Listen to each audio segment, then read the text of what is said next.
Peace, beautiful people. It's Letitia with Piece of Food, and today I am bringing you a video for your inner child healing. And if you're doing this, maybe you can pause it and get a picture of your younger self. So this is a picture of me with my parents.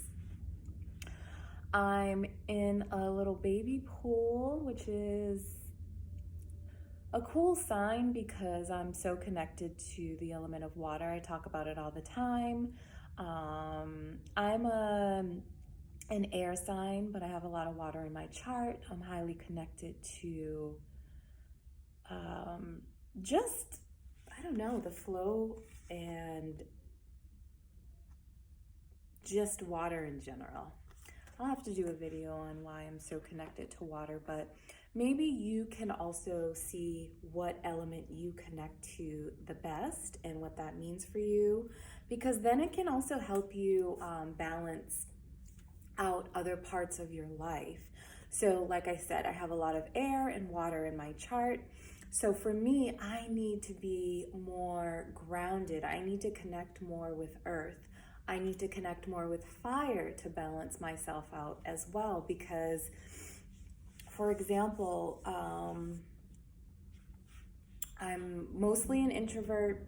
I like to be in smaller crowds opposed to bigger crowds. I like deeper conversations opposed to small talk. So I need to learn how to not always have my head in the clouds, which is connected to air. And let's say if you're just flowing down a river, I need to realize like, okay, I need to be mindful of not just getting caught up in the flood of my emotions and things of that nature. So looking to see what element you connect to more, I think is super important. I need to do my hair. But anyway, and this doesn't even mean that you have to be all up in your astrology chart or natal chart. You don't have to be an astrology expert. This can just mean something you're connected to. Maybe you're someone who is super connected to fire. So when you think of fire, maybe you like to sit around campfires or bonfires. Maybe you love to have candles around you. Maybe you do have a lot of fire in your chart if you are someone who is someone that researches their chart. So looking into that can help you, and that is directly connected to you connecting to nature, because you are the nature. You are nature. You are the nectars. You are the elements. We are made up of water and blood, and water is Water is connected to blood. When we think of earth, we think of our whole entire bodies because we manifested onto this earth.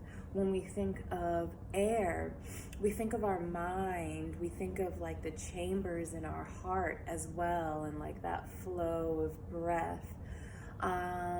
Which one am I missing? Earth, fire, water. What did I miss out on? I don't know. Maybe I missed one. I'm not sure. Harley, please stop. If you hear my dog, I'm sorry. Scratching, licking, running around. So anyway, your inner child, we're gonna tap into, I have just some little notes. What does your inner child need? What are the lessons? How is it connected to your karma? How do you heal from it? And like kind of just see what it's all about, and what's all this inner child healing all about. And we already have one card. So this is the Eight of Swords. Eight of Swords is all about the energy of victim mentality. What do you have to let go of in order to grow? Because if we look at this woman in this card, she's lightly bound. So that means she can get out. She has her eyes covered, so it's asking you to connect with your subconscious. It's asking you to go within. Have you started healing your childhood trauma? Are you ignoring it? Are you sweeping it under the rug, which a lot of people tend to do? There's a little bit of water in this chart, but it's muddy. There's some water in the background. Like I said, water is directly connected to your emotions. So what emotions are feeling all icky and weird and like we know how puddles usually look dirty. So what emotions do you have connected to your inner child that are making you have issues right now in the present, okay? So there's a way out. She can slip out of those ropes, or excuse me, those ties. There's a gap in the sword, so there's space. There's space for your emotions and your intellect to flow. So think about what you need to cut through to get through to your inner child. Stop lying to yourself. And I don't mean to say it in a harsh way, but stop it. We can't heal what we don't reveal. And that's cliche. Yeah, that term is going around, but it's true. How are you going to heal something if you're ignoring it, if you are denying it, if you are just pretending? What does pretending mean to you? What is that image you're keeping up? So connecting to really diving deep, we're in a time right now where the only way I can explain this is there's a lot of debt being paid off. There's a lot of debt being forgiven. And that's on like a metaphysical level and also on I'll say a metaphysical and spiritual level, and also on the earthly level. So once we enter this energy, it's weird because it's not weird because I've always been connected to my dreams. I have Mercury in the 8th house. So I have always been someone that's connected to the darkness, the occult, the mysterious, secrets. I'd rather keep my mouth shut when it comes to things, and that's a good thing and a not so good thing.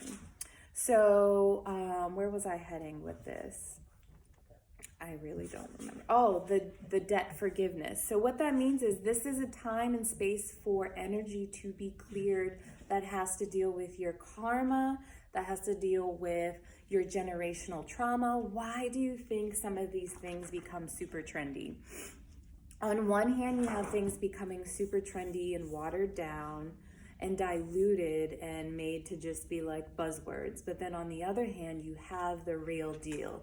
You have that energy right now in this time and space where your karmic debt, there's like this veil that has been lifted where this debt is going to be paid off. But it's not something that's just going to be like, oh, okay, whatever. All these contracts are torn up. All these cords are cut. You actually have to pay attention. So diving back into the being real with yourself. Like, are you playing the victim? How long will you play the victim?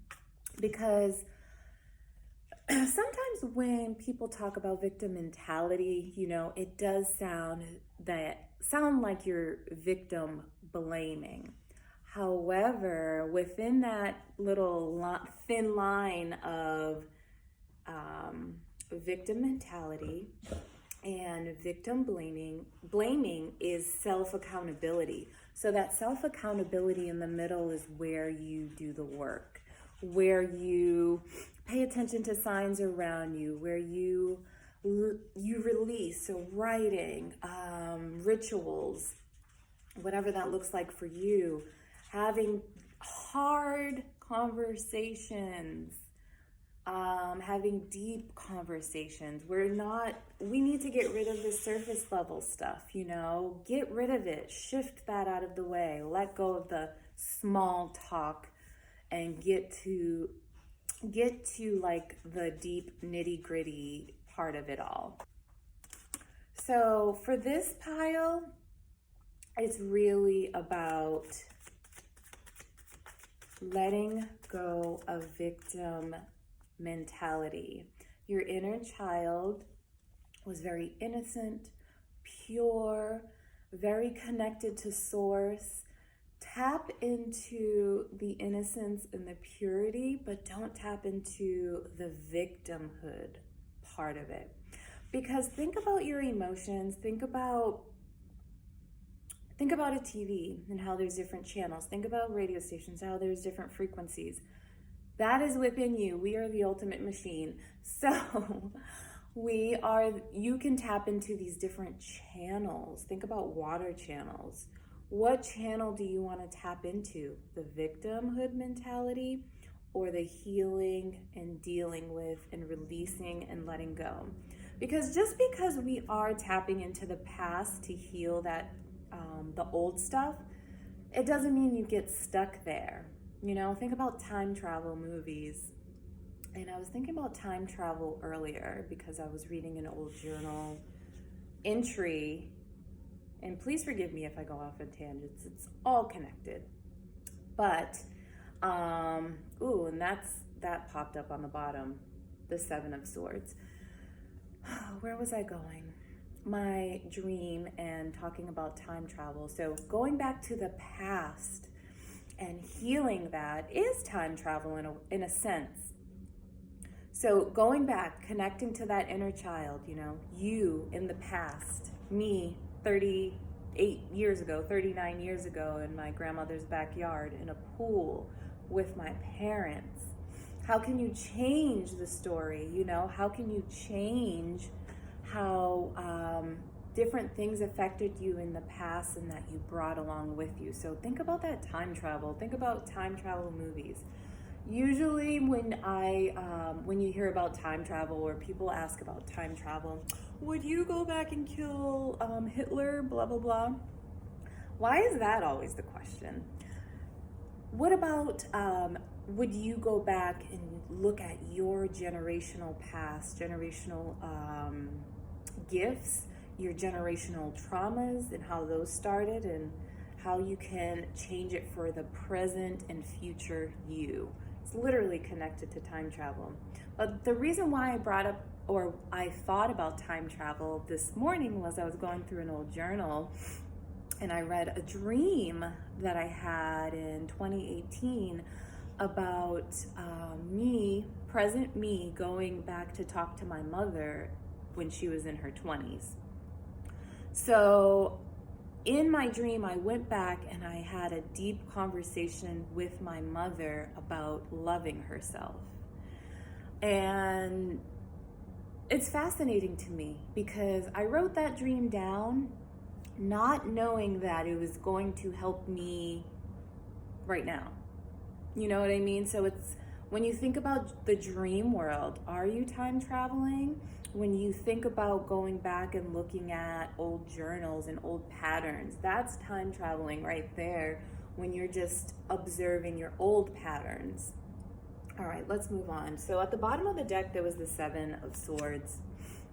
And you see that he's like sneaking away with something. This is about manipulative behavior, about stealing something away, about betrayal. And there are people in the background. So sometimes with this card, depending on what cards are around, it's like, okay, are you the one being betrayed? Like you're chilling in the background and this dude is like stealing. The swords deal with the mind. So stealing something away from you mentally, like maybe he's draining you, you know what I mean? So what's draining you? Or who are you draining, you know? So looking at how your past is directly connected to the future, because he's walking, however, he's looking back, you know? So you are looking back at the past. Maybe you have started to think about, what do I need to heal inside of me? What patterns are toxic? I am sick of that word, but what patterns do I need to leave behind? Because then he's also leaving behind 2 swords. And just think about it. You need to tap into that. Both of these cards are connected to the root chakra. The red dress, the red shoes, the red fez, that could be connected to, you know, connecting back to your roots to heal the future so that you can raise your consciousness. Because thinking of like the hat on the crown, he's protecting his head, you know, but we need to let it, what am I looking for? You're protecting it, however, you need to have an open mind as well. You can protect yourself, but still be open. So digging into root chakra healing, being more grounded, and like I said in the beginning, connecting to your, connecting to Mother Nature, where the root chakra is directly connected to Mother Earth. It's directly connected to your security, safety, your family that you grew up with. On the back of my baby picture, I wrote, I am safe. So think about affirmations that you can read to your inner child, that you can say to your inner child who is actually you. So think about that.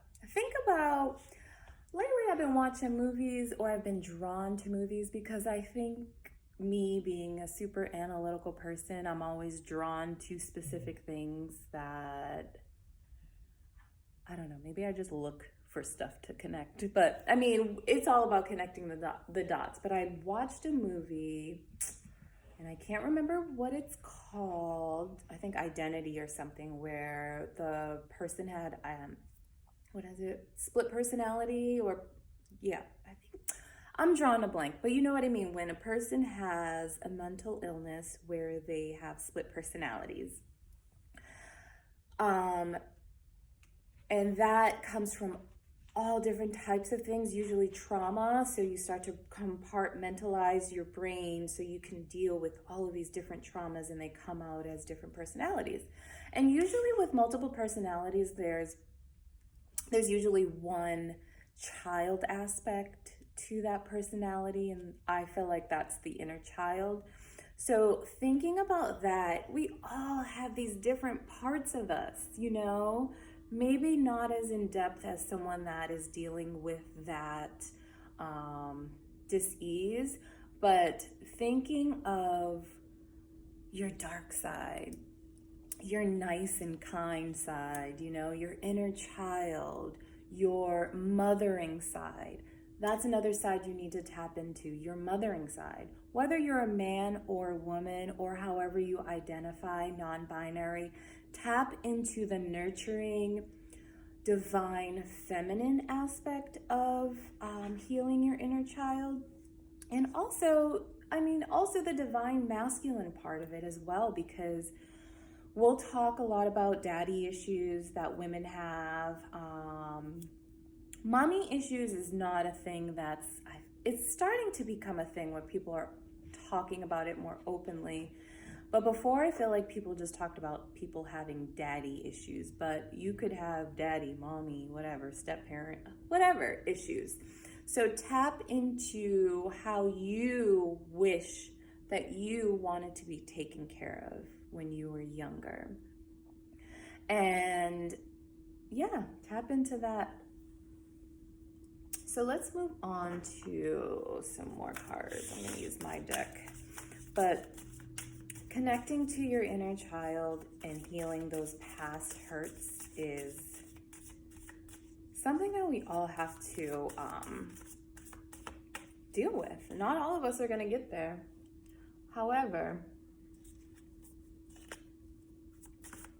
something you should be mindful of. So let's go. Health. So there's some connection with health in your inner child. Let me pull that card up. I need to buy some of the things to keep my cards up.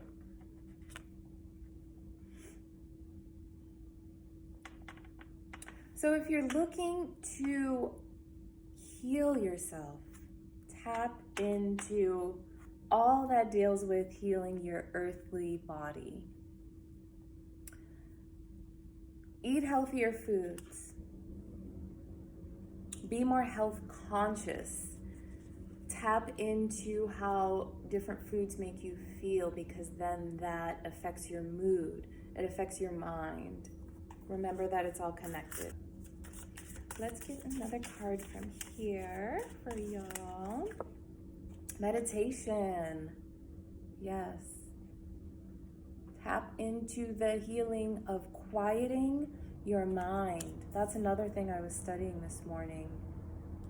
I'm always studying something. Silence. What does that mean for you?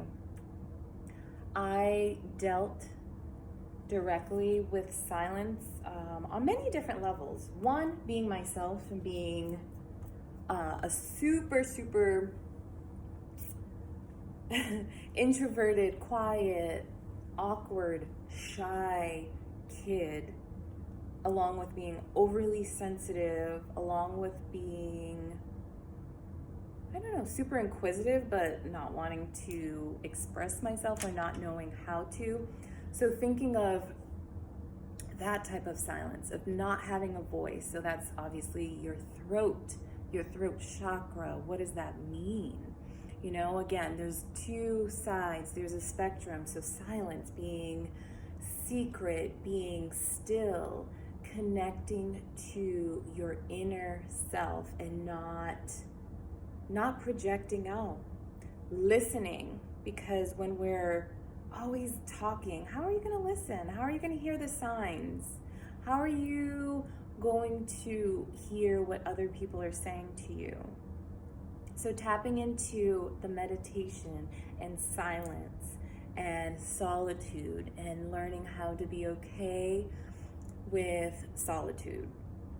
Learning how to transform loneliness into solitude. No matter what, because even if you are in a huge crowd of people, you could feel alone. So how can you actually be alone and embrace it? So tap into that, practice it. You do have to practice these things. It's not, sometimes they do come natural depending on your purpose and what is opening you up to these different things.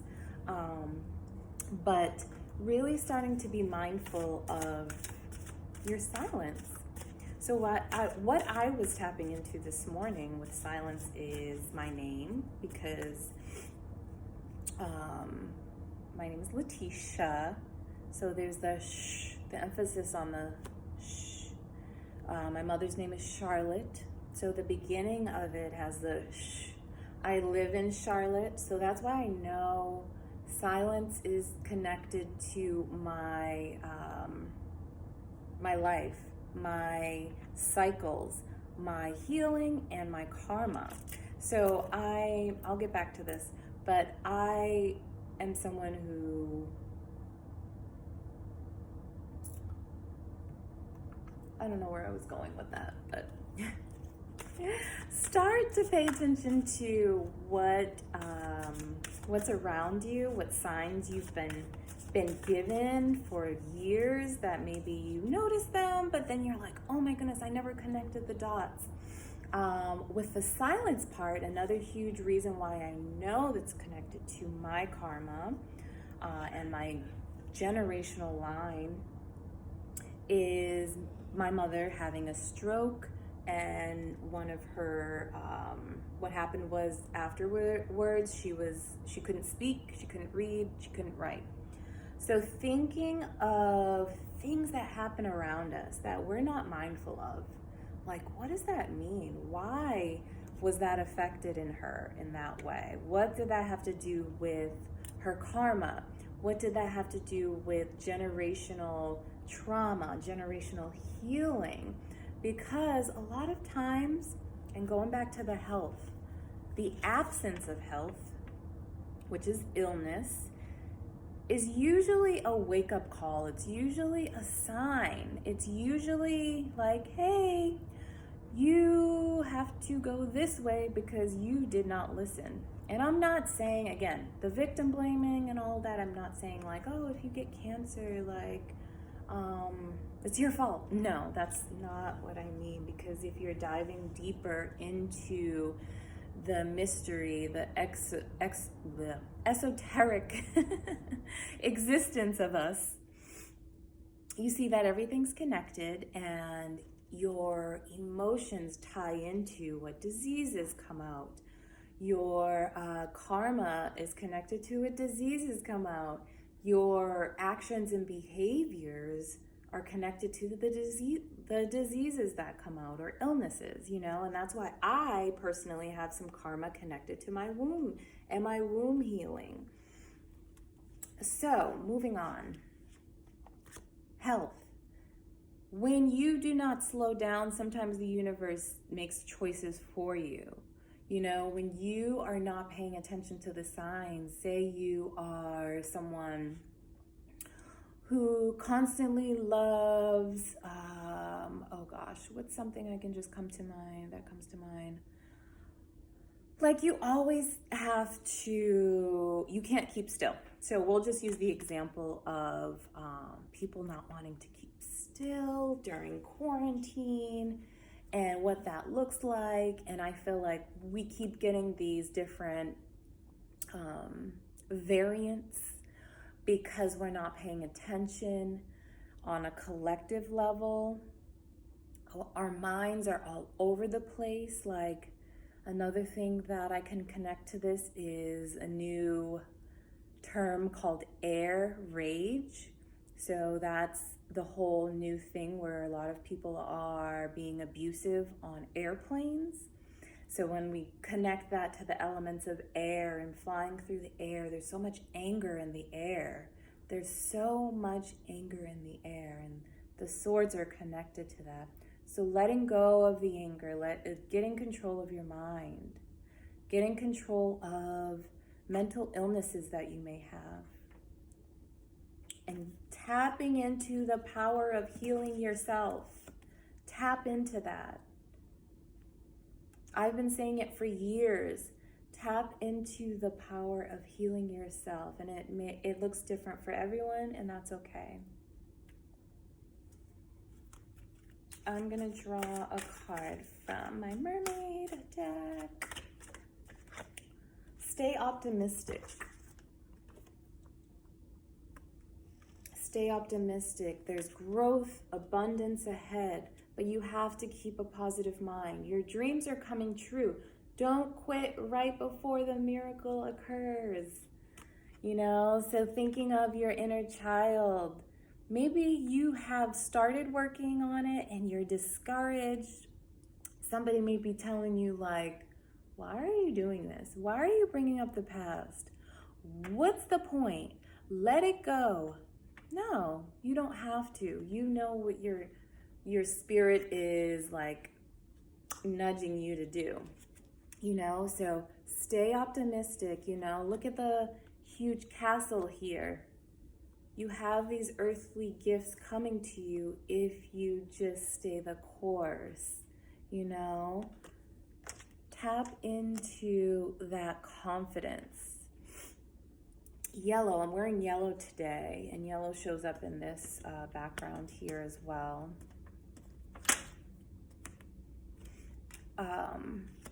Being mindful of your confidence, your self-worth, your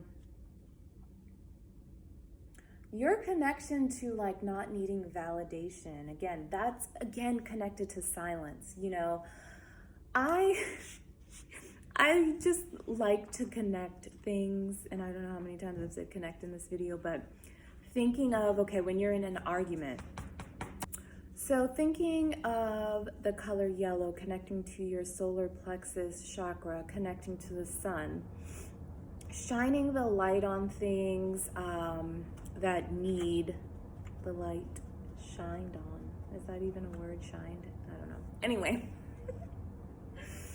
Connecting to your inner confidence, and when you are silent, going back to the silence, connecting to knowing that you are on solid ground. That's why, again, going back to the root chakra, knowing that if you stand firm in knowing who you really are, you know who, like, no one can tell you anything. Think about a really confident person that you know. Like, what's the point of arguing? Like, I know who I am. So that silence, again. And connecting that back to the mothering part as well. The mothering, nurturing part where the Divine Mother is silent, because when you think about court, you have two sides. You have the judge who is pretending to be God, and you are, here, let's use this as a little example. So the mother, we have Yemaya. We have the two sides, you know, we have the two sides that are arguing. They're going back and forth. And the judge is silent. So think of the judge as that silent wisdom that only relies on the facts, but is also neutral. So think about, okay, the neutrality of God, the neutrality of spirit, where I'm not picking either side. It's neutral because all of us have duality in us. All of us have the good and the bad within us. So tap into the silence, because then thinking of, okay, I'm going to be neutral, that helps with forgiveness.